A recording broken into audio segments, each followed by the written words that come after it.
नमस्कार अनि हार्दिक स्वागत छ बहसको आजको यो नयाँ श्रृङ्खलामा म महेन्द्र भट्टराईका तर्फबाट। दर्शकहरू, देशको मुख्य सत्तारूढ दल नेकपा एमाले लामो समयदेखि विवादको घेरामा छ। एमाले विवादका प्रभावहरू समग्र देशका जनता र समग्र राष्ट्रको जनजीवनमा परेको छ।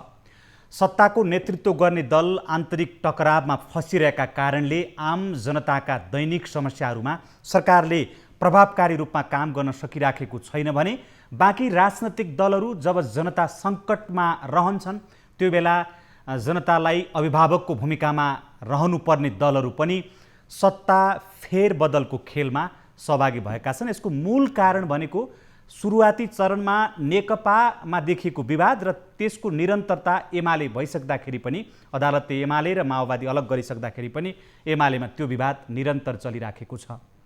पछिल्लो पटक एमाले भित्र देखिएको यो विवाद समाधानका लागि भनेर प्रधानमन्त्री तथा पार्टीका अध्यक्ष केपी शर्मा ओलीको अध्यक्षतामा उहाँ निकट कमिटीले गरेको निर्णय जुन छ 2075 जेठ 2 गते जाने भन्ने निर्णय उहाँहरूले गर्नुभएको छ। यद्यपि त्यो निर्णयमा पछिल्लो पटक उहाँले मनोनित गरेका सदस्यहरूको सङ्ख्या थपिएको छ, लगायत अरू केही निर्णयहरू एकलौटी ढङ्गले गरिएका छन्।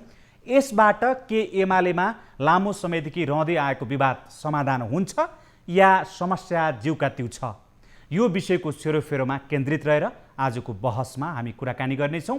हामीसँग यो विषयमा कुराकानी गर्नका लागि बहसको यो खण्डमा एमालेको माधव नेपाल समूहका एकजना प्रभावशाली नेता विरोध खतिवडा हुनुहुन्छ र उहाँसँगको संवाद पछाडि हामी प्रधानमन्त्री तथा पार्टी अध्यक्ष केपी ओली निकट नेता शेरबहादुर तामाङसँग पनि कुराकानी गर्नेछौँ। यति बेला विरोध खतिवडा हाम्रो सम्पर्कमा हुनुहुन्छ। विरोधजी, यहाँलाई स्वागत छ हाम्रो कार्यक्रममा। हजुर, धन्यवाद। मैले पृष्ठभूमिमा यहाँलाई भने हाम्रा दर्शकहरूलाई पनि जानकारी दिएँ कि पछिल्लो पटक केपी शर्मा ओलीको अध्यक्षतामा उहाँको तपाईँहरूको भाषामा गुट र उहाँ निकट केन्द्रीय कमिटीको बैठकले जुन निर्णय गरेको छ 2075 जेठ 2 गतेको कमिटीलाई पुनर्बहाली गर्ने भनेर तपाईँहरूले उठाउँदै आएको महत्त्वपूर्ण माग मध्येको थियो। प्रधानमन्त्री ओलीको अध्यक्षतामा बसेको कमिटीले गरेको यो निर्णयले तपाईँहरूको माग सम्बोधन गर्छ या विवाद बाँकी नै छ? के हो कुरा चाहिँ? केही पनि सम्बोधन भएकै छैन नि। तपाईँहरूको पहिला कुरो बुझाइमै एउटा चाहिँ मिस्टेक के छ भन्नुहुन्छ भने 75 जेठ 2 मा आउने भन्ने माग हाम्रो होइन, सर्वोच्च अदालतको निर्णय हो। 1 2 अस्ति सुदूरपश्चिमतिरको कर्णाली के हाम्रो प्रकाश ज्वालाजीहरूको मुद्दामा अदालतले फैसला गर्दा आयोजक कमिटीलाई दल सम्बन्धी ऐनले कानुनले चिन्दैन, त्यसकारणले हामी एमाले मात्रै चिन्छौँ भनेर फैसला गर्यो। फागुन 23 गते सर्वोच्चले एमालेमा जेठ 2 मा जाऊ भन्यो, यता आयोजक कमिटी चिन्दैन भन्यो। हामीले भनेको त हिँड्न पर्ने मूल बाटो हुँदा हुँदै अदालतको फैसला अनुसार हिँड्न पर्ने बाटो एउटा, तर हाम्रो प्रधानमन्त्री अर्कै बाटो हिँड्नुभयो। त्यसकारणले मूल बाटोमा फर्किनुहोस् मात्रै भने हो। अहिले तपाईँले व्याख्या गरे जस्तो त्यो हाम्रो माग होइन। हाम्रो माग भनेको त गलत बाटोमा हिँडेको हुनाले सही बाटोमा आऊ मात्रै भनेको। त्यो सही बाटो के थियो? तपाईँहरूले जुन 75 जेठ 2 गते अदालतले नै भन्नुहोस्, तर तपाईँहरूले पनि जस्तो यो पछाडिका गतिविधिहरूलाई अन्त्य गरेर खारेज गरेर पुरानो एमालेको साबिकको कमिटी जुन छ त्यसलाई फर्काउनु पर्छ, सही बाटोमा आउनुपर्छ भनेर जुन तपाईँहरूले भन्नुभएको छ, त्यो सही बाटो अब के हो? तपाईँले बुझाइमा गल्ती नहोस् भने माग भनेको भइरहेको चिजमा अतिरिक्त कुनै चिज माग हुन्छ। यो त फैसलाले हिँड्नै पर्ने बाटो हो, उहाँ गलत बाटो हिँड्नु भएको थियो, ठिक टाइममा आउनुभयो।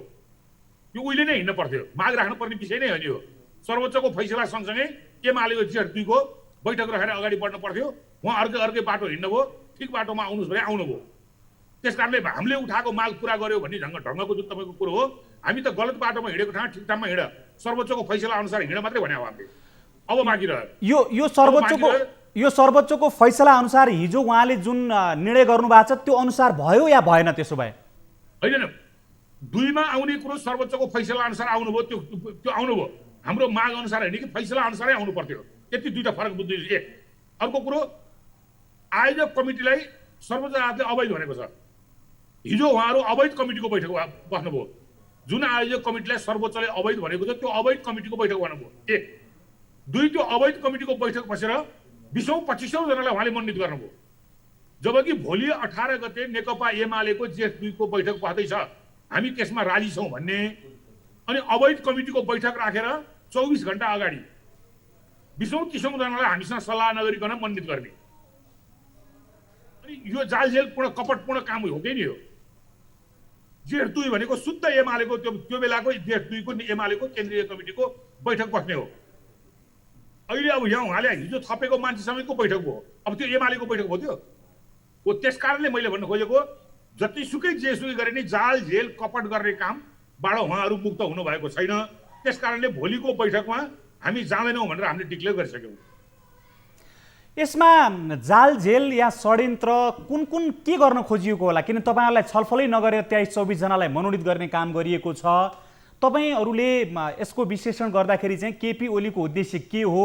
जालझेल कहाँ कहाँ देख्नु भएको छ? उहाँ कहाँ पुग्न खोज्दै हुनुहुन्छ?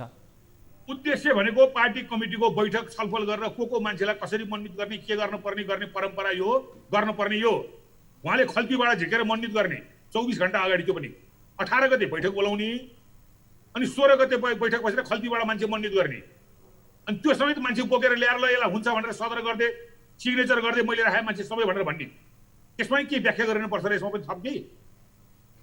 अवैध कमिटीको बैठक भने अवैध ढङ्गले मान्छे थप्ने, पार्टीमा छलफल नगर्ने, हामीसँग छलफल नगर्ने, पार्टी बैठकमा छलफल नगर्ने, अनि योभन्दा थप केही चाहियो र? भनेको उहाँ चाहिँ पार्टी मिलाउन लागिराख्नु भएको छैन। आफ्नो पछिल्लो जुन उहाँका अगाडि जुन चुनौती देखिएको छ, चुनौतीको सामना गर्नका लागि तपाईँहरूलाई लटपटाएर तपाईँको चाहिँ के भने छलछाम गर्दै हुनुहुन्छ भन्न खोज्नु भएको? दुईटा कारणले गर्दै हुनुहुन्छ। एउटा सर्वोच्चमा चलेको मुद्दालाई प्रभावित गर्नलाई, सर्वोच्चमा चलेको मुद्दालाई प्रभावित गर्न यो एकता प्रक्रिया गरेर कसै गरी पनि माधवजीलाई चाहिँ बैठकमा उपस्थित गराउन सकियो अथवा केही गर्न सकियो भने सर्वोच्चको मुद्दालाई प्रभावित गर्न सकिन्छ कि भन्ने एउटा मनसाय उहाँहरूको एउटा। अर्को मनसाय भनेको चाहिँ नि जेठ 2 मा नफर्किने, फर्किने भए त आयोजक कमिटीको बैठक राखेर 24 घण्टा अगाडि त्यत्रा मान्छेलाई मनोनित गर्नुहुन्छ छलफल नगरिकन हो। त्यसकारणले यो मुद्दा भन्दा बेगर हामीले त फागुन 23 पछि जेठ 28 गते उहाँले एकलौटी गुटको बैठक राखेर केन्द्रीय कमिटीको बैठक नाम दिएर जे वैध अवैध कामहरू गर्नुभयो हामी त्यसको विरोध गर्दै आएका थियौँ। अब त के थपियो भन्दा त्यसपछि उहाँले फेरि दोस्रोचोटि संसद भङ्ग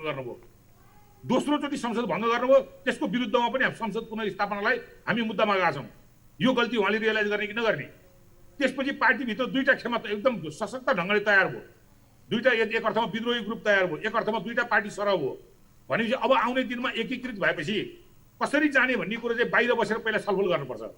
बाहिर बसेर छलफल गरेर केपी ओलीको भूमिका के हुने, माधव नेपालको भूमिका के हुने, महाधिवेशन कसरी गर्ने, आउँदो दिनमा चाहिँ नि सर्कुलर तथा निर्वाचन आयोगमा तकसका दस्तखत सिग्नेचर चल्ने, कसैलाई के जिम्मेवारी दिने, अब नयाँ प्रवेश गर्ने साथीहरूलाई त्यो बैठकबाट प्रवेश गराउने अनि उहाँहरूलाई के जिम्मेवारी दिने, यी सबै कुरो त पहिला बाहिर बसेर छलफल गर्नु पर्यो। एक, अनि प्रदेश सरकारहरूमा विवाद छ, त्यो प्रदेश सरकारहरू कसरी सल्टाउने। योपल्ट सरकार विभिन्न घटनाक्रमले दक्षिणपन्थी भाषतिर गयो, वामपन्थी क्यारेक्टर उसको रहेन। त्यस कारणले चाहिँ नि यो विभिन्न अध्यादेश ल्याउने, नागरिकताको अध्यादेश संसद गरेर भोलिपल्ट ल्याउने, ढुङ्गा गिट्टी बालुवा चाहिँ नि के अरे विदेशमा बेचेर पैसा कमाउने भन्ने यस्ता उटपट्याङ कुराहरू गर्ने, यी यस्ता विषयमा चिन्तनमा दक्षिणपन्थी चिन्तन छोड्ने कि नछोड्ने, व्यवहारमा संसदलाई सर्वोच्चतालाई स्वीकार गर्ने कि नगर्ने, यी यस्ता सबै विषयहरू र कसको व्यक्तिको भूमिका के रहने र आउँदो दिनमा फेरि जाल झेल षड्यन्त्र हुँदैन भन्ने कुरो सुनिश्चित आधार कसरी सिर्जना गर्ने, यी विषयमा पहिला बाहिर छलफल गरेर अनि त्यो छलफल गरेको चिजलाई दुईजना नेता केपी ओली र माधव नेपाल बसेर त्यसलाई फाइनल रूप दिने, अनि त्यसपछि यी एजेन्डा अब सहमत भयो भने चाहिँ बैठक बोलाउने, त्यो बैठकले त्यसलाई औपचारिकता दिने। एकैचोटि बैठकमा बोलाएर कसरी हुन्छ? के एजेन्डा हो? सम्पूर्ण जिल्ला कमिटीहरू के हुने?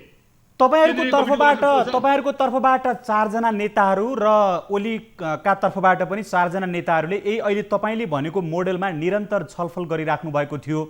अब तपाईँको पार्टीका अथवा तपाईँको समूहका नेताहरूले हामी सहमतिको नजिक पुगेका छौँ भनेर विभिन्न सञ्चार माध्यमबाट हाम्रै मार्फतबाट पनि जानकारी दिइराख्नु भएको थियो।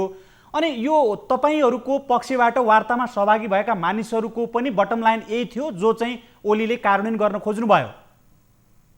के थियो त उपलब्धि के थियो अहिलेसम्मको वार्ता? तपाईहरु भ्रममा हुनुहुन्छ भने औपचारिक कार्यदलको भीम रावललाई कारबाही गरेर निष्कासन गरेछ। अहिले वार्ता कमिटी भन्ने नै छैन। नै मैले त्यही भएर अनौपचारिक वार्ता भने अनौपचारिक त भइराखेको थियो नि। सुरेन्द्र पाण्डे, गोकर्ण विष्ट, घनश्याम भुसाल, योगेश भट्टराई तपाईँहरूको तर्फबाट 4-5 जना निरन्तर छलफल गरिराख्नु भएको थियो। हामी छलफल गरिरहेछौँ, पार्टी मिल्छ, 1-2 दिनमा एउटा चाहिँ महत्त्वपूर्ण निर्णय सार्वजनिक हुन्छ, यो सकारात्मक निर्णय हुनेछ भनेर उहाँहरूले जनतामा मेसेज दिइराख्नु भएको छ नि। यस्तो मेसेज दिन थाल्नु भएको 4 महिना भयो। 2 दिन 4 दिनमा हुन्छ भनेर मेसेज आएको 4 महिना भयो। तपाईँहरू समाचार प्रसारण गरे हुन्छ, म सुने छु। अनौपचारिक कमिटीको वार्ताले गरे टुङ्गो औपचारिक हुन्छ? यति सामान्य ज्ञान पनि हामीसँग हुनु पर्दैन? अनौपचारिक अनौपचारिक तपाईँको र मेरो अनौपचारिक वार्ता भयो। ल अब एमाले मिल्यो भनेर तपाईँ र म सहमत भइदिउँ नि, मिल्छ कि मिल्दैन? तपाईँ र म सहमत भयो, अब एमाले सबै कुरो मिल्यो, हुन्छ कि हुँदैन? अनि विरोधी तपाईँहरूको प्रतिनिधित्व गरेर किन उहाँहरू 4 जना नेताहरू चाहिँ के भने तपाईँहरूको प्रतिनिधित्व गर्दै वार्ता गरिरहेको छु भनेर किन जिम्मा लिइराख्नु भएको छ त तपाईँहरूको? वार्ता मैले पनि गरेको छु भने तपाईँले कुनै बुझ्नु, वार्ता मैले पनि गरेको छु। केपी ओली पक्षको मान्छेसँग आज मेरो दिउँसो भेट भएको थियो, मैले पनि वार्ता गरेँ। त्यो वार्ताबाट मैले सम्झौता गर्न सक्छु? हो, अनौपचारिक वार्ताले त्यसले एजेन्डासम्म तय गर्छ।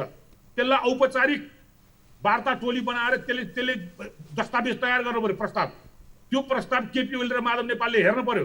उहाँहरूले ल ठिक छ, अब यसमा जाउँ, यसरी जाउँ, यो बुँदामा यसरी जाउँ भनेर तय हुन्छ। त्यो तय भएपछि बल्ल औपचारिक केन्द्रीय कमिटीको बैठकमा आउँछ र त्यसले निर्णय गर्छ। 24 जना मनोनित गरेर तपाईँहरूलाई 18 गतेको बैठकमा आउनुहोस्, म जेठ 2 2075 मा फर्केँ भन्ने केपी ओली पक्षको निर्णय तपाईँहरूलाई मान्ने छैन र बैठकमा तपाईँहरू जानुहुन्न, होइन? फेरि कुन ठुलो त्याग भयो भने सर्वोच्चले जेठ 2 मा जा भनेर भनेछ। बारम्बार यही प्रश्न आउँछ, फर्की भनेछ। फर्किन उहिले पर्थ्यो, किन उहिले बाङ्गो बाटो हिँडे ठिक बाटोमा आउनुभयो? उहिले फर्क्या भए सबै कुरा उहाँहरूले फटाफट सजिलै मान्दिया भए त यो रडाको हुँदैन थियो। तपाईँसँग हामी यो विषयमा सोध्दैन थियो, उहाँ जानु भएन, त्यही भएर त यो समस्या आयो त विरोधजी। 2 मा आउनु कुनै ठुलो त्याग तपस्या होइन। आयोजक कमिटीलाई सर्वोच्चले मान्दिन भनेपछि अब कुनै पनि बैठक एजेन्डा वक्तव्य एमालेको चल्न सक्दैन थियो।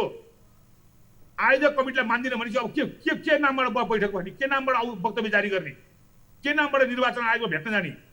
यो त बाध्यताले उदुमुन्टेर आएको हो। जेठ 2 मा इमान्दारीपूर्वक आउने भए त सर्वोच्चको फैसला हुने बित्तिकै फागुन 28 को बैठकमै आउनुहुन्थ्यो। त्यसले यो एजेन्डा छोडिदिनुहोस् यसलाई। ओलीको अध्यक्षतामा बस्ने बैठकमा सहभागी हुनका लागि अब ओलीका तर्फबाट के गर्नु पर्यो तपाईँहरूलाई भन्नुहोस् त? केही पनि गर्नु परेन। जेठ 2 को बैठक जस्तो थियो त्यो बैठक जेठ 2 को केन्द्रीय कमिटीको माइनेट पल्टाउनु पर्यो, त्यो बैठक बोलाउनु पर्यो। जसमा चाहिँ के भने तपाईँको समूहका तर्फबाट रघुजी पन्त, बेदुराम भुसाल अनि अब उहाँका तर्फबाट विष्णु रिमाल, रघुवीर महासेठलाई मनोनित गर्ने र माओवादीबाट आएका मानिसहरूलाई मनोनित गर्ने जुन उहाँले काम गर्नुभएको छ त्यो हुनु भएन। त्यो बाहेकको बैठक हुनु पर्यो तपाईँको विचारमा? त्यो बाहेक सम्पूर्ण बाहेक जेठ 2 मा एमालेको माइनेटमा कुन केन्द्रीय कमिटी छ त्यो हुनु पर्यो। यो नामेसीमा नजाउँ न। जेठ 2 मा एमालेको माइनेट छ, त्यो माइनेटमा को छन् त्यसलाई बोलाउनु पर्यो, नाममा किन गइरहनु पर्यो? भने भोलि 18 गतेको बैठकमा त्यस्तो होइन, उहाँले थप नामहरू मनोनित गरेर बोलाइराख्नु भएको छ। अनि त्यो त हिजै उहाँले घोषणा गरिसक्नु, यो छपिएका नाम समेत केन्द्रीय कमिटीमा उपस्थित हुने भनेर उहाँका प्रवक्ताहरूले बोलिसक्नुभयो हो। त्यसकारणले मैले भने झुट, भ्रम, फरेब, अझ पनि षड्यन्त्र, अझ पनि बेइमानी गर्ने नियत त्यहाँ स्पष्ट देखियो। त्यसकारणले प्याकेजमा सहमति, छोटोमा बुझ्नुहोस्, अहिले भएका विवाद त्यो जेठ 2 मनोनित 4 जनाका कुरा मात्रै होइन। नेकपा एमाले आफ्नो हिँड्न पर्ने राजनीतिक धारा अनुसार हिँडेको हिँडेन। नेकपाको नेतृत्व दक्षिणपन्थीतिर गयो कि वामपन्थीतिर गयो, रामपन्थीतिर गयो कि बजरङ्गी बलतिर गयो? अब आउने दिनमा कतापट्टि जाने, बजरङ्गी दल भनेर जाने कि रामपन्थीतिर जाने कि वामपन्थीतिर जाने?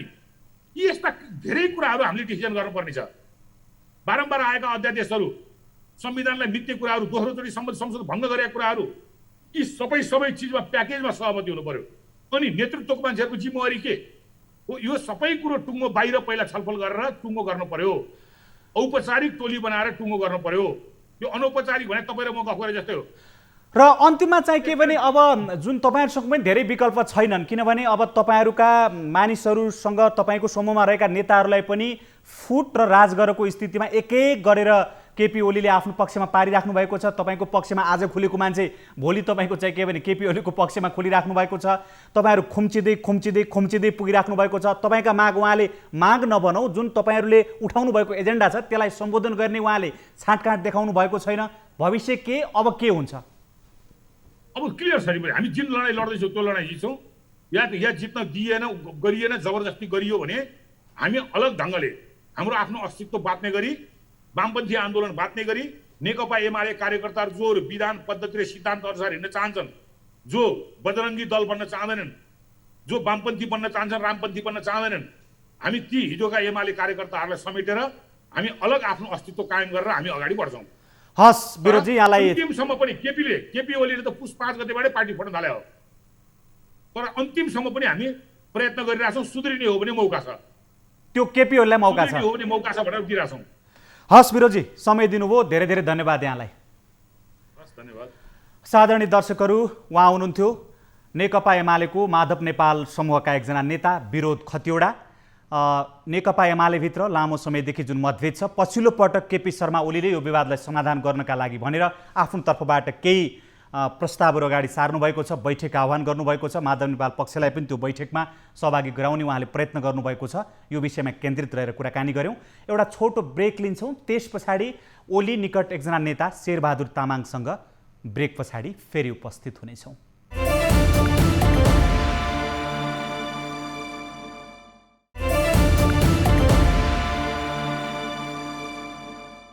विश्रामपछि पुनः हार्दिक स्वागत छ। बहसको आजको यो श्रृङ्खलामा सत्तारूढ नेकपा एमालेभित्र लामो समयदेखि देखिँदै आएको विवादका सन्दर्भमा केन्द्रित भएर कुराकानी गरिरहेका छौँ। यति बेला हामीसँग एमाले नेता जो प्रधानमन्त्री एवं पार्टी अध्यक्ष केपी ओली निकट हुनुहुन्छ र निवर्तमान स्वास्थ्य मन्त्री पनि हुनुहुन्छ शेरबहादुर तामाङ हाम्रो सिधा सम्पर्कमा हुनुहुन्छ। उहाँसँग हामी कुराकानी गर्छौँ। शेरबहादुर तामाङजी, यहाँलाई धेरै धेरै स्वागत छ, नमस्कार छ कार्यक्रममा। नमस्ते। अब यो तपाईहरूको तर्फबाट बैठक गरेर सर्वोच्च अदालतले जुन तपाईको चाहिँ के भने फैसला गरेको थियो त्यसअनुसार 2075 जेठ 2 मा फर्किने भनेर जुन तपाईहरूको निर्णय भएको छ नि, यसमा पनि फेरि छलछाम र षड्यन्त्र भएको छ। किनभने जेठ 2 2075 को माइनुटमा जजसका नाम छन्, त्यसबाहेक 24 जनाको नाम थपेर बैठक गरेर हामीलाई बोलाइएको छ। त्यो हामी ठाडै अस्वीकार गर्छु भनेर माधव नेपाल समूहले भनेको छ। तपाईँ के भन्नुहुन्छ यसमा? समूहगत रूपमा निर्णय गरेर अब यस्तो निर्णय गरेको भन्ने चाहिँ हामीले जानकारी पाएका छैनौँ। हामी मूलतः जेठ 2 को नै बैठक डाकिएको हो र जेठ 2 मा जुन अवस्था थियो नेकपा एमालेको, त्यो अवस्थाको बैठक डाकिएको छ र त्यसमा नेकपा एमाले नै बन्छु, नेकपा एमालेमै रहन्छु भनेर आफ्नो सम्बद्ध पूर्व पार्टी त्यागेर पार्टी एकताको स्पिडमा हामी त्यही पार्टीमा रहन्छु भन्ने साथीहरूलाई गेट बाहिर राखेर तपाईँहरू चाहिँ भित्र बस्न पाउनुहुन्न भनेर चाहिँ हामी भन्दैनौँ। उहाँहरूलाई समेत राखेर हामी बैठक राखेछौँ। गेट बाहिर राख्न त तपाईँहरूले परेन, तर जुन जेठ 2 2075 भन्ने उहाँहरूको माग र तपाईँहरूले जुन निर्णय गर्नुभएको छ, यसमा फेरि अन्यथा हुने हिसाबले 24 जनालाई पहिल्यै मनोनित गरेर अनि तपाईँको 4 जना एमालेकै तर्फबाट पनि मनोनित गरेर बैठक जुन राख्नु भएको छ, जुन कुरा उहाँहरूले अस्वीकार गर्दै आइराख्नु भएको छ, यो उहाँहरू सहितको जेठ 2 को बैठक राखेर त्यस पछाडि मनोनित गरे भए पनि हुन्थ्यो नि, होइन र? हो, जेठ 2 मा 241 सदस्य हो हाम्रो र 241 को अर्को 23 जना सदस्य साथीहरू हामी मूलतः हामीले पार्टी एकीकरण गरेकै हौँ। एकीकरणको स्पिरिट आधारमा हामी चाहिँ एकीकृत पार्टीमै रहन्छौँ। अदालतको फैसलाको आधारमा नामको हामीले एमाले पायौँ, तर पनि हामी चाहिँ कम्युनिस्ट पार्टीको एकीकरणको स्पिरिटलाई हामीले बोकेका छौँ र त्यो स्पिरिट अनुसार आउने साथीहरू 23 मात्र होइन, 441 भित्रबाट अरू पनि सदस्य साथीहरू चाहिँ हामी यही पार्टीमा समाहित हुन्छौँ भने सबैलाई हामीले ढोका ओपन गर्छौँ, सबैलाई स्वागत गर्छौँ। त्यसैले पार्टी एकता र पार्टीको एकीकरण र मूलतः तपाईँ पार्टीको चाहिँ लाई एकताबद्ध बनाउने मूल स्पिरिटलाई हामीले कायम राख्छौँ र त्यो स्पिरिटलाई कायम राख्नकै लागि हामीले जेठ 2 को बैठक राखिएको छ र जेठ 2 मा जो साथीहरू जुन जुन अवस्थामा थिए त्यो अवस्थालाई हामीले चाहिँ स्वीकार गर्छौँ र यदि त्यो स्वीकार गर्ने कुरालाई समेत पनि अब अन्य कुराहरूले अन्य कतिपय जोडतोड मिलेन अब भन्ने आधारमा अड्किने खालको स्थिति बन्यो भने यो चाहिँ दुर्भाग्य हुन्छ। त्यसैले पार्टीले एउटा चाहिँ निर्णय गरेर सबैलाई चाहिँ एकीकरणको स्पिरिटलाई र सबै पार्टीको चाहिँ आन्तरिक एकताकोलाई मजबुत बनाउनको लागि जुन खालको अहिले पछिल्लो कालमा हामीले निर्णयहरू गरेका छौँ, यद्यपि सबै नेताहरू छलफलमै छन् र छलफलबाट निष्कर्षहरू पनि निक्लेला र हामीले मूलतः पार्टीलाई एकीकृत भावका साथ अगाडि लिएर जाने कुरामा कुनै दुई मत हुँदैन। पार्टी एकतालाई इमान्दारिताका साथ तपाईँहरूले प्रयत्न गरेको भए चाहिँ एक दिन मात्र तपाईँको चाहिँ के भने जेठ 2 गतेको माइनुटमा जजसका नाम छन् तपाईँहरूको नेकपा एमालेको, उहाँहरूको बैठक गरेर त्यो बैठकमा प्रस्ताव गरेर पार्टी एकतामा चाहिँ एमाले हुन चाहने माओवादी तर्फका जुन नेताहरू हुनुहुन्छ उहाँहरूलाई माधव नेपाल सहितको मिटिङले मनोनित गर्न सक्थ्यो नि। तर पहिल्यै उहाँहरूलाई मनोनित गरेर त्यसपछि चाहिँ माधव नेपाल समूहलाई बोलाउनु भनेको चाहिँ छलछाम हो, षड्यन्त्र हो भन्ने आरोप छ कि उहाँहरूको। त्यसो किन गर्नुभयो? एक दिन उहाँहरूलाई गेट बाहिर राख्दा के फरक पर्थ्यो? ठिक छ, यसमा तपाईँले जुन तर्क राखिराख्नु भएको छ, उहाँहरूलाई त्यो एक दिन यसो गरे भए हुन्थ्यो भन्दाखेरि उहाँहरूको पनि एक दिनको गणना हुँदो होला नि त।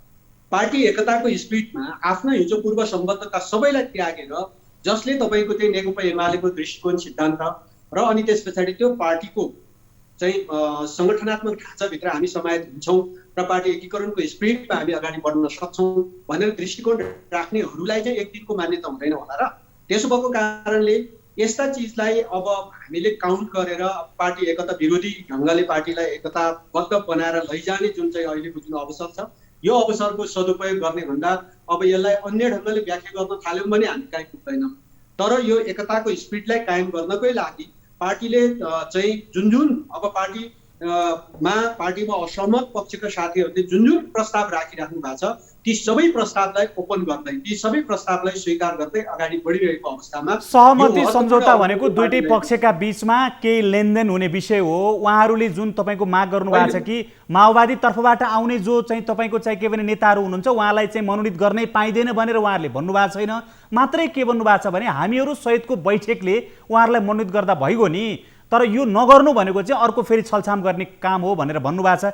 त्यति गर्दा तपाईँहरूले के हुन्थ्यो? किनभने माओवादीबाट आएका नेताहरू एक दिन पछि मनोनित हुन सक्ने सम्भावना छैन र।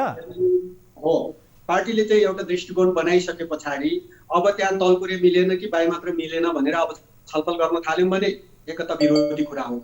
त्यसैले पार्टीलाई सारभूत रूपमा एकता चाहने हो भने यस्ता कतिपय चिजहरू आगामी दिनमा पार्टीभित्र बसेर छलफल गर्दै अब निष्कर्षहरू निकालेर जान सकिने ठाउँमा हामी छौँ। हामी कहीँ पनि पुग्दैनौँ भनेर तपाईँहरूले जुन भनिराख्नु भएको छ नि माधव नेपाल पक्षलाई चाहिँ के भने यसमा शर्तहरू अगाडि सार्ने हो भने हामी कहीँ पनि पुग्दैनौँ भन्ने तपाईँहरूको भनाइ छ नि।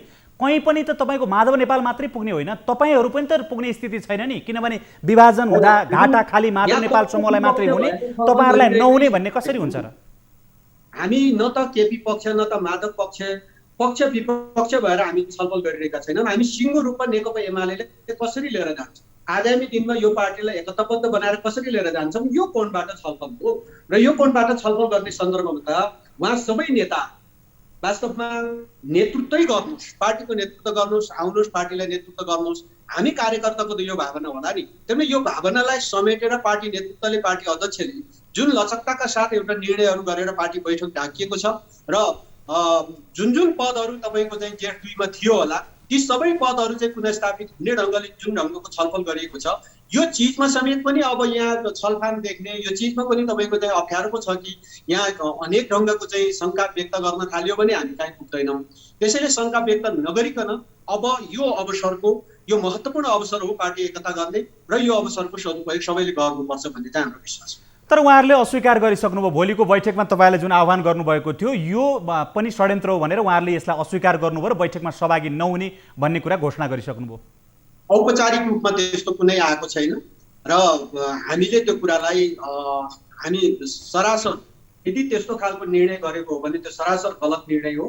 त्यो गलत निर्णय नगर्नुहोस् र नगर्नको लागि हामी आग्रह गर्छौँ र हामी सम्पूर्ण रूपमा पार्टी कार्यकर्ताहरू, देशभरिका कार्यकर्ताहरू नेकपा एमाले एकताबद्ध भएको हेर्न चाहन्छन्। त्यही हेर्न चाहने मनोभावनाका साथ पार्टी नेतृत्वले, पार्टी अध्यक्षले एउटा चाहिँ आफूलाई जुन तहमा वास्तवमा पार्टी एकताको पक्षमा जे गर्नुपर्ने हो त्यो सबै सम्पूर्ण हिसाबले तयार भएर यी सबै कुराहरू गरिएको छ। त्यसैले यो कुराको अवसर वास्तवमा हामीले चाहिँ प्रयोग गर्न सकेनौँ र पार्टीलाई अझै पनि एकताको पक्षमा होइन अनेकतातर्फ लिएर जाने र पार्टीलाई टुक्र्याउने, पार्टीलाई अनेक ढङ्गले चाहिँ पार्टीलाई विखण्डन गर्ने दिशातर्फ लिएर जान्छ। कसैले त्यसको नेतृत्व गर्छ भने नेपालको राजनीतिक इतिहासमा, कम्युनिस्ट आन्दोलनको इतिहासमा यो चाहिँ निकै नाजायजपूर्ण काम हुनेछ।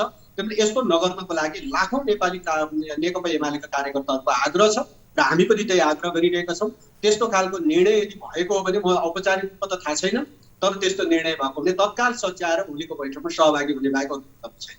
उहाँहरूले जेठ 2 2075 फर्काउनु पर्ने पार्टीलाई भनेर चाहिँ के भने साबिक एमाले र माओवादी जुन अलग अलग थियो त्यसअनुसार एमालेको साबिकको कमिटी फर्किनुपर्छ भनेर लामो समयदेखि भन्दै आउनुभएको थियो। तपाईँहरूका पक्षबाट टेरपुच्छर लगाइएन, तर पछिल्लो पटक कर्णाली प्रदेशका सभासदहरूका सन्दर्भमा सर्वोच्च अदालतले गरेको जुन फैसला छ यस कारणले बाध्य भएर तपाईँको 2075 जेठ 2 मा फर्किन तपाईँहरू बाध्य हुनुभएको हो। तर पनि तपाईँहरू चाहिँ के भने इमान्दार हुनुहुन्न र सर्वोच्च अदालतको फैसलालाई पनि इन्कार गरिराख्नु भएको छ भन्ने उहाँहरूको आरोपप्रति तपाईँको के भनाइ छ? अब दलीय शासन व्यवस्थामा कर्णालीमा जुन खालको हरकत देखायो यो दलको कुनै पनि मान्यता, कुनै पनि विधान, कुनै पनि संविधानको उसले दिँदैन र त्यस्तो खालको फैसला अथवा त्यस्तो खालको चाहिँ जुन हरकत यो चाहिँ दलीय शासन व्यवस्थामा जुन दलबाट टिकट प्राप्त गरेको छ त्यो दललाई विपक्षमा मत हाल्ने कुरा चाहिँ कसैलाई दिँदैन। तर यद्यपि अब अदालतको फैसला हामीले कार्यान्वयन गर्छौँ, तर यद्यपि त्यसको पनि तपाईँको चाहिँ त्यसका कतिपय फैसलाहरूका चाहिँ के हुन्छ भन्ने कुराको समीक्षा आगामी दिनमा हुँदै जान्छ। त्यसैले त्यो कुरालाई पनि दलको एगेन्स्टमा मत हाल्ने कुरालाई पनि आज जायज भनेर चाहिँ लिएर जाने खालको कुरा र त्यसलाई चाहिँ समर्थन गर्नुपर्छ भन्ने हो भने यसमा त अझै तपाईँको चाहिँ केही भन्नु छैन। र यद्यपि त्यो सबै हुँदाहुँदै पनि हामीले ती सबै प्रक्रियाहरूलाई वास्तवमा अन्त्य गरेर पार्टी एकताको स्पिरिटमा ती सबै कुराहरूलाई बिर्सेर पार्टी बैठकमा उपस्थित हुनको लागि पत्रचार गरिएको छ, निम्तोहरू पठाइएको छ, एसएमएस पठाइएको छ, पुनः फेरि थप एसएमएसहरू पठाइएको छ। त्यसो भएको कारणले पार्टीको एकताको स्पिरिटलाई कायम गर्नको लागि सबै कुराहरू गरिएको हो। यद्यपि तपाईँको चाहिँ कतिपय कुराहरू बीचमा भए घटनाहरू घटे र ती सबै कुराहरू दलीय शासन व्यवस्थामा सुहाउने कुरा पनि होइन, कानुनले पनि मान्यता दिँदैन, संविधानले पनि मान्दैन। त्यो समस्या तपाईँको कर्णाली प्रदेशको जुन समस्याको यहाँले कुरा गर्नुभयो त्यो त एउटा तपाईँको चाहिँ एउटा बाई प्रोडक्ट मात्रै हो नि, किनभने तपाईँको पार्टी त केन्द्रदेखि नै विवादित छ। केन्द्रमा पनि तपाईँको शेरबहादुर देउवाको पक्षमा माधव नेपाल समूहले हस्ताक्षर गरेको छ प्रधानमन्त्री बनाउनका लागि। यो त यसको बाई प्रोडक्टका रूपमा त्यसका प्रभावहरू सुर्खेत कर्णालीमा देखिए, सुदूरपश्चिममा देखिए, अरू प्रदेशहरूमा पनि त्यो देखिने सम्भावना बढेका थिए। त भने तपाईँहरूको केन्द्रदेखि नै समस्या भएका कारणले त्यो भएको हो नि, होइन? किनभने त्यहाँ मात्रै यो अनुशासन उल्लङ्घन गरिएको हो र? पार्टी केन्द्रीय कमिटीको बैठकमा सहभागी हुनेछन् र ती सबै बिचमा गरिएका गतिविधिहरू सबैको अन्त्य हुनेछ र पार्टी केन्द्रीय कमिटीको बैठकद्वारा निर्देशित भएर ती सबै क्रियाकलापहरूको अन्त्य गरिनेछ र आफ्नो तहबाट हिजो गरिएका चाहिँ जति कमी कमजोरीहरू छन् ती कमी कमजोरीहरूको आत्मसमीक्षा गरेर आत्मआलोचना गरेर त्यस्तो केन्द्रीय कमिटीको बैठक भोलि जुन 18 गते केन्द्रीय कमिटीको बैठक तपाईँले आह्वान गर्नुभएको छ त्यसमा चाहिँ केन्द्र सङ्घीय संसदका 11 जना सांसदहरू 11 जना नेताहरू जसलाई तपाईँको पार्टी अध्यक्षले कारबाही गर्नुभएको छ, झलनाथ खनाल, माधव कुमार नेपाल, भीमराव लगायत 11 जना र तपाईँको प्रदेशमा जो उल्लङ्घन गरे भनेर जुन निलम्बन गर्नुभएको छ, तपाईँले कारबाही गर्नुभएको छ, ती सबैलाई निमन्त्रणा पठाइएको छ? सबैलाई निमन्त्रणा पठाइएको छ र उहाँहरूको कारबाही खुकुवा गरिएको छ र आयोजक 10औं राष्ट्रिय महाधिवेशन आयोजक कमिटीको नामबाट गरिएका सबै कारबाहीहरू, सबै स्पष्टीकरणहरू त्यो सबैलाई हामीले चाहिँ वास्तवमा अन्त्य गरेका छौँ र उहाँहरू सबैलाई पार्टी बैठकको निमन्त्रणा गरिएको छ। तर अब यो जुन पुराना सबै पदहरूलाई पुनर्स्थापित गरेर जेठ 2 2075 मा पुगेको तपाईँहरूको घोषणा हो भने अघि नै भनिएको विषय जुन माओवादी तर्फबाट मनोनित गरिएका मानिसहरू हुनुहुन्छ उहाँहरूले एक दिन पछाडि गरेर तपाईँको यो पार्टीलाई मिलाउने जुन खालको अवसर थियो फेरि यसमा चाहिँ त्यो तपाईँको हात्ती छिर्यो पुच्छर अड्क्यो भन्ने टाइपको चाहिँ किन राख्नु भएको त? बाँकी कोही एउटा राजनीतिक जीवनमा वास्तवमा ठुलो सेक्रिफाइस गरेर पार्टी एकताको पक्षमा नेकपा एमालेको दृष्टिकोण र त्यो पार्टीलाई बनाउँछु भनेर प्रवेश गर्छन् भने हामीले भनिहाल्यौँ 441 जना मध्ये पनि अरू पनि साथीहरू यहाँभित्र प्रवेश गर्नुहुन्छ नेकपा एमालेको दृष्टिकोण मान्छौँ, यो एकताको स्पिरिटलाई कायम गर्छु र त्यसलाई स्वीकार गर्छु भनेर आउँछन् भने सबैलाई ढोका ओपन छ र हामी बृहत्तर वाम एकताको पक्षमा उभिएको पार्टी भएको हुनाले कोही कतै कोही सदस्यहरू अरू पार्टीका पनि यो पार्टीभित्र आउन चाहनुहुन्छ भने सबैलाई हामी स्वागत गर्ने नै हो। अहिले वास्तवमा ढोका बन्द गरेर तपाईँहरू चाहिँ जहाँसुकै जाओस् भन्ने अवस्थामा हामी छैन। पार्टी एकता गर्नुपर्छ, यसरी अलग अलग हिँड्नुहुन्न भन्ने चाहिँ तपाईँको यो ज्ञान प्राप्त भएको हो कि या तपाईँको सर्वोच्च अदालतले जुन संसद पुनर्स्थापनाका सन्दर्भमा जुन बहस अहिले चलिरहेको छ त्यसमा चाहिँ पुनर्स्थापना भयो भने सांसदहरू जो आफ्नै पार्टीका अर्को पार्टीका नेतालाई तपाईँको चाहिँ समर्थन गरेर जानुभएको छ उहाँहरूको भोट चाहिन्छ भनेर यो एउटा रणनीतिक रूपबाट तपाईँले निर्णय लिनुभएको? कसले के गरेको छ यो त जग जाहेर छ सबै। यो संविधान कानुन अनुसार ती कुराहरू हुन्छन् कि हुँदैनन् होइन। ती सबै कुराहरू अब संविधान कानुन अनुसारै निर्देशित हुनेछ। अहिले भन्दाखेरि फलानले कारबाही गर्नु, फलानु पक्षले कारबाही गर्यो भन्ने होला, तर तपाईँको चाहिँ दलीय शासन व्यवस्थामा दलीय शासनको चाहिँ खास गरी तपाईँको चाहिँ त्यसका विधानहरू छन्, त्यसका कानुनहरू छन्, ती कानुनबाटै निर्देशित हुन्छ। तर यद्यपि ती सबै निर्देशित हुँदा हुँदै पनि ती सबै कुराहरूलाई बिर्सेर पार्टी एकताको पक्षमा गरिएको यो निर्णयहरूलाई कार्यान्वयन गर्ने, यसलाई स्वीकार गर्ने र यो अनुसारले तपाईँको चाहिँ पार्टीका बैठकहरूमा सहभागी हुने र त्यहाँबाट निर्देशित भएर आगामी दिनको गतिविधिहरू, पार्टीको गतिविधिहरू अगाडि बढाउने, यो नै वास्तवमा हाम्रो एउटा विकल्प हो। योभन्दा बाहेक अब अर्कै पार्टीको नेतालाई प्रधानमन्त्री बनाउँछु अथवा अर्कै पार्टीलाई समर्थन गर्छु भनेर पार्टीकै संसदीय दलका सदस्यहरू वा पार्टीको केन्द्रीय कमिटीको सदस्यहरू हिँड्छन् भने यो कुराको धेरै अब हामीले धेरै चर्चा गरिरहनु पर्दैन। तर पनि हामीलाई चाहिँ के विश्वास छ भने यी सबै कुराहरू बिर्सेर अहिले पार्टी एकता शेरबहादुरजी हिँड्छन् भनेर होइन, उहाँहरू हिँडिराख्नु, उहाँले त समर्थन गरिराख्नु भएको छ। के भनिराख्नु भएको छ भने तपाईँले जेठ 2 2075 फर्काउने निर्णय गरे पनि शेरबहादुर देउवाको पक्षमा गरेको जुन निर्णय छ, उहाँहरूको हस्ताक्षर छ, त्यो भने फर्किने सम्भावना छैन, किनभने त्यो अदालतको प्रोसेसमा गइसकेका छ, हामीले त्यहाँ कमिटमेन्ट गरिसकेका छौँ भनेर उहाँले निरन्तर भने त तपाईँले सुन्नुभएको छ नि, होइन र? अब पार्टी एकता र नेपालको लोकप्रिय कम्युनिस्ट आन्दोलन, खास गरी नेकपा एमाले र यसले बोकेको दृष्टिकोण विचार यसको पक्षमा उभिने र यसको पक्षमा उभिँदैन कोही व्यक्तिलाई त्यस्तो छुट होला, तर समग्र रूपमा तपाईँको चाहिँ पार्टीलाई न त कानुनी हिसाबले न त संवैधानिक हिसाब कुनै पनि हिसाबले पार्टी वास्तवमा ब्रेक हुँदैन। तर व्यक्तिको हिसाबले व्यक्ति त जसकै पनि स्वतन्त्र छ, कुनै पार्टीमा नलाग्नलाई उसलाई स्वतन्त्र छ, आफूलाई लागेको विचारको आधारमा पार्टी निर्माण गरेर अगाडि बढ्ने पनि संविधानले हामीलाई छुट दिएकै छ। तर यद्यपि नेकपा एमालेका नेताहरू, नेकपा एमालेको कार्यकर्ताहरू त्यस्तो खालको हरकत वा गतिविधिमा अब लाग्नुहुन्न भन्ने कुरामा हामी सिङ्गो देशभरिका कार्यकर्ताको विश्वास छ र यो विश्वासको जगमा नै टेकेर उहाँहरू सबै नेताहरू पार्टीकै नेताहरू हुनेछन्, नेकपा एमालेकै नेताहरू हुनेछन् र यो कुराको हामी विश्वास गर्छौँ र बैठकमा सहभागी हुन्छन् भन्ने कुरा चाहिँ हामी विश्वास गर्छौँ। तपाईँको विश्वास हो, तर उहाँहरूले औपचारिक निर्णय गर्दै हुनुहुन्छ कि बैठकमा सहभागी नहुने यो पनि एउटा छलछाम र षड्यन्त्रको एउटा श्रृङ्खला मात्रै हो भनेर उहाँहरूले आरोप लगाइराख्नु भएको छ। उहाँहरू आउनु भएन भने तपाईँको पार्टीको भविष्य भनेको मतलब जो मानिसहरू अहिले तपाईँहरूसँग हुनुहुन्न, अलग समूह बनाएर अगाडि बढिराख्नु भएको छ, उहाँहरूसँग फेरि अरू तपाईँहरू केही सम्झौता गरेर एकता गर्ने प्रयत्न गर्नुहुन्छ, यो नै तपाईँहरूको अन्तिम तपाईँको बटम लाइन हो? होइन, सम्झौता पार्टीभित्र तपाईँको चाहिँ कुनै समूह वा कुनै उसको चाहिँ सम्झौता हुने कुरा त भएन। तर पनि पार्टीको बृहत्तर एकताकोलाई ध्यानमा राखेर उहाँहरूले जे कुरा गरिराख्नु भएको छ ती सबै कुरा स्वीकार गर्दै आज जुन अवस्थाको बैठक राखिएको छ यो कुरा चाहिँ तपाईँको चाहिँ यसलाई अझै पनि यहाँभित्र के षड्यन्त्र छ कि भन्ने ढङ्गले बुझ्नु वास्तवमा षड्यन्त्र भने चाहिँ सर्वोच्च अदालतमा जुन विषय बहसमा छ त्यो विषयको छिनोफानो हुँदै गर्दा पुनर्स्थापना भयो भने चाहिँ फेरि पनि प्रधानमन्त्री बन्नका लागि उहाँहरूका भोट चाहिन्छन्, त्यही भएर अहिले सबै कुरा मान्दिने भनेर तपाईँहरू एउटा सम्झौताले बाध्यताको सम्झौतामा आउनुभएको भन्ने भनाइ छ के? त्यस्तो हामीलाई कुनै लोभ छैन। वास्तवमा अदालतले फैसला जे गर्छ त्यो फैसला कार्यान्वयन हुन्छ, कार्यान्वयन गर्ने कुरामा हामी दृढ छौँ। तर अदालतका फैसलाहरू पनि यदि राजनीतिक प्रकृतिका फैसलाहरू वा संवैधानिक प्रकृतिका फैसलाहरू हुन् भने त्यसको पुनरावेदन गर्ने थलो जनता नै हो। जनताको बिचमा जनताको मतद्वारा ती कुराहरूको चाहिँ फैसला हुन्छ। त्यसो भएको कारणले भएका फैसलाहरू कार्यान्वयन हुन्छ, तर तपाईँको चाहिँ त्यसको फैसलाहरूको चाहिँ पुनरावेदन गर्ने थलो चाहिँ जनताको मत लिन त तपाईँहरू निर्वाचनमा जानु होला ढिलो चाँडो, किनभने अहिले पुनर्स्थापना भयो भने पनि यसको 1.5-2 वर्ष पछाडि त औपचारिक ढङ्गले निर्वाचनमा जानुपर्ने परिस्थिति भइ नै हाल्छ।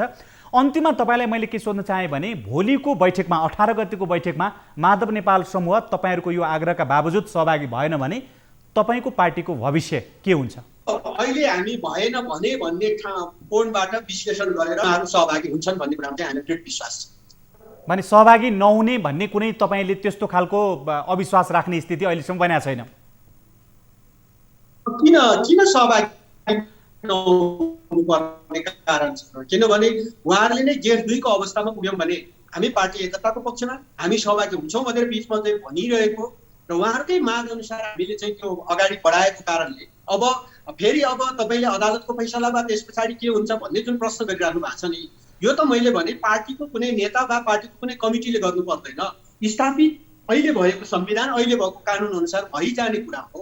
त्यस्तो हुँदा समेत पनि वास्तवमा पार्टी एकतालाई ध्यानमा राखेर हामीले जुन फैसलाहरू गरिरहेका छौँ त्यो जगमा टेकेर एकताको पक्षमा उभिने बाहेक अर्को के विकल्प रहन्छ र? यति हुँदाहुँदै पनि भएन भने त्यस पछाडिको कुरा त्यस पछाडि नै व्याख्या गरौँला। अहिले नै हामी त्यो कुराहरूमा टाउको दुखाएर के गर्ने भन्ने कुराको चाहिँ छलफल गर्दै। समय र संवादका लागि यहाँलाई धेरै धेरै धन्यवाद छ शेरबहादुरजी। हजुर धन्यवाद। साधारण दर्शकहरू, उहाँ हुनुहुन्थ्यो नेकपा एमालेका नेता शेरबहादुर तामाङ। एमालेभित्र जुन विवाद देखिएको छ, 18 गते केन्द्रीय कमिटीको बैठक आह्वान गरिएको छ, जसमा चाहिँ 2075 जेठ 2 गतेको कमिटीलाई पुनर्बहाली गरिएको भनेर भनिएको छ। त्यो कमिटीको बैठक आह्वान गरिएको भनेर उहाँहरूका तर्फबाट भनिएको छ। यद्यपि यो समस्या समाधान हुन्छ या हुँदैन अहिले नै यसै भन्न सकिने अवस्था छैन। आजका लागि बहसको कार्यक्रम यही सकिन्छ। नयाँ श्रृङ्खलामा नयाँ विषय र पात्रहरूका साथ फेरि उपस्थित हुनेछौँ। यो कार्यक्रमबाट आजका लागि हामी सबैलाई बिदा दिनुहोस्। नमस्ते।